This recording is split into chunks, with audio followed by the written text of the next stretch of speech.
नमस्कार दोस्तों। तो चिंटू पांडे जी आ गए हैं एक धमाकेदार मूवी को लेकर, जिस मूवी को देखने के बाद आप कहेंगे कि भोजपुरी में इसी तरह की मूवी बननी चाहिए।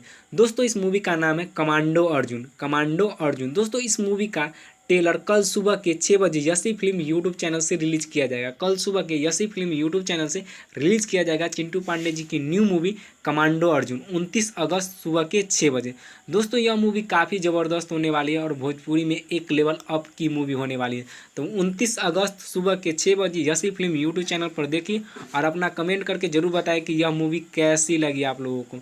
दोस्तों मूवी का नाम भी काफ़ी ज़बरदस्त रखा गया है और पोस्टर काफ़ी ज़बरदस्त इसका रिलीज़ किया गया है। आप लोग मोबाइल के स्क्रीन पर दिखाई दे रहा होगा, लगता है कि बड़ी बजट की मूवी बनी है।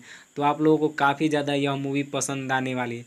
तो कल सुबह ज़रूर देखें यसी फिल्म यूट्यूब चैनल पर। और आप लोगों को पोस्टर कैसा लगा नीचे कमेंट करके ज़रूर बताएं कि यह मूवी का आप लोगों का पोस्टर कैसा लगा। भोजपुरी कैसे खबर जानने के लिए हमारे चैनल को सब्सक्राइब करें।